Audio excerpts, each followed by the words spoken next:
10th class mathematics exercise 12.1 second question surface areas and volumes. So first question chududam.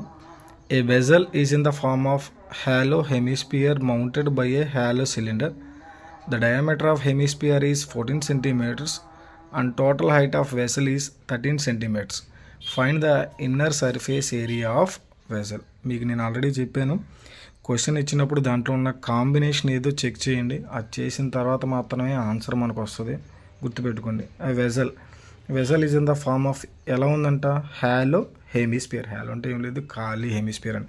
చూద్దాం, ఇక్కడ combination మనకి hemisphere plus cylinder, ఈ రెండింటి యొక్క కాంబినేషన్ ఉంది. జాగ్రత్తగా చూడండి. సో ఇప్పుడు నేను డయాగ్రామ్ డ్రా చేస్తాను. సపోజ్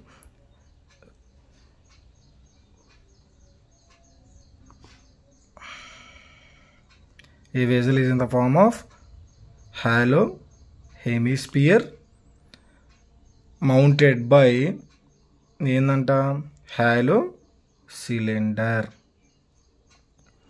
సో ఇది మనకు వచ్చే డయాగ్రామ్.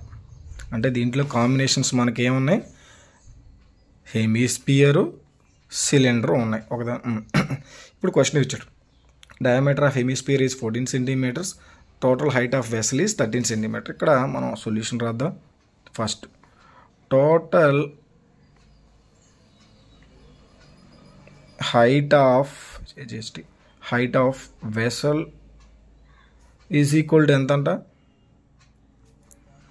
13 సెంటీమీటర్స్. అంటే దీని యొక్క టోటల్ హైట్ ఎంత అంట, మనకి 13 సెంటీమీటర్స్ కావాలి. 10 సెంటీమీటర్స్ అయింది. సో చూద్దాం, ఇప్పుడు మనకి రెండు ఇట్ల యొక్క పార్ట్స్గా తీసుకుందాం. హెమిస్పియర్ ఒకటి తీసుకుందాం ఫస్ట్.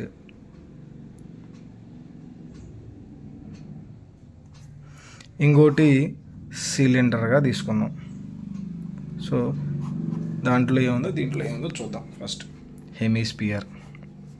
ఓకే, ఏమి ఇచ్చాడు, diameter of hemisphere is 14 centimetres అంట. అంటే డయామీటర్ అంటే డి ఈజ్ ఈక్వల్ టు ఎంత అంట, 14 సెంటీమీటర్స్. అప్పుడు రేడియస్ ఎంత అయింది, 14/2 7 సెంటీమీటర్స్. సో ఇక్కడ ఇది ఒకటి వచ్చింది. ఇంకా ఏముంది, ఇక్కడ టోటల్ హైట్ ఎంత అంట, 13 సెంటీమీటర్స్. అంటే ఇక్కడ హెమిస్పియర్ హైట్ కావాలి మనకి, సిలిండర్ హైట్ కూడా కావాలి. మరి హెమిస్పియర్ హైట్ ఏమైంది, సో ఇదే కదా హెమిస్పియర్ హైట్. అంటే ఇదేమైంది, total radius. So hemisphere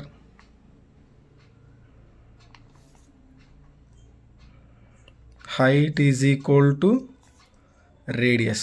radius ఎంతమ్మో మనకు వచ్చింది, 7 సెంటీమీటర్స్. ఇది మొత్తం మనకి ఏమైంది, డయామీటరేగా.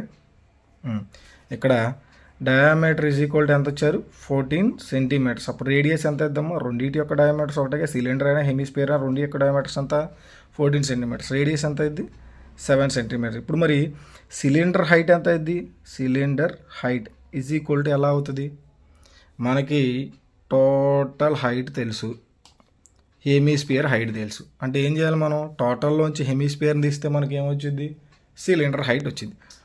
Total height minus hemisphere height అంటే 13 - 7 that is equal to 6 centimetres. ఈ వాల్యూస్ మనకు వచ్చినాయి. ఇక్కడ చూసారా diagram, vessel is in the form of hollow hemisphere mounted by hollow cylinder, the matter of the. So ఇది మొత్తం కాంబినేషన్. ఇక్కడ మనం విడివిడిగా తీసుకోవాలి, మీరు కలిపి చేసినా పర్లేదు, విడివిడిగా చేసినా పర్లేదు. నేను మీకు అర్థం కావాలని చెప్పి విడివిడిగా చేస్తున్నాను. హెమిస్పియర్ తీసుకున్నాను, దాని యొక్క డయామీటర్ తీసుకుంటే రేడియస్ ఎంత వచ్చింది, దాని యొక్క హైట్ ఎంత వచ్చింది, అలాగే డయామీటర్ తీసుకుంటే రేడియస్ ఎలా ఎంత వచ్చింది, అలాగే హైట్ కూడా కనుక్కున్నాం. ఇప్పుడు మనకి టోటల్ ఏం కనుక్కోమన్నాడు, find the inner surface area of vessel. Inner surface area of vessel. ఇక్కడ కాంబినేషన్ ఏముందమ్మా, so inner surface curved surface area of cylinder plus curved surface area of hemisphere. అంటే ఇక్కడ ఏం రాయొచ్చు మనం, CSA of cylinder plus CSA of hemisphere. అంటే రెండింటిని మనం విడివిడిగా కనుక్కున్నాం. So curved surface area of hemisphere formula ఏంటి? Curved surface area of hemisphere formula చెప్పండి, 2πr². So 2πr². మీరు అనుకోవాలి 2 × 22/7 ఇంటూ r ఎంత వచ్చిందమ్మా మనకి? 7 × 7. సో క్యాన్సిల్ చేస్తే 44 × 7. 7 4s are 28. 7 4s are 28 + 4 32. అంటే 300 cm² ఒకటి వచ్చింది. అలాగే ఇంకోటి చూద్దాం, CSA of cylinder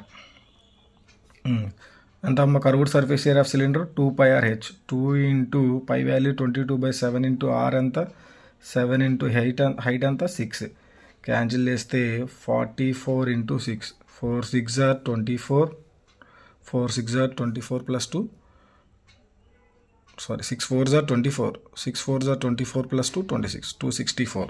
so total add చేద్దాం మనం. So total is equal to 328 + 264. 328 + 264. So 8 4s are 2, 572 cm². ఇది మన సెకండ్ క్వశ్చన్. చూసుకొని జాగ్రత్తగా, చాలా ఇంపార్టెంట్ క్వశ్చన్, చాలా ఈజియెస్ట్ క్వశ్చన్.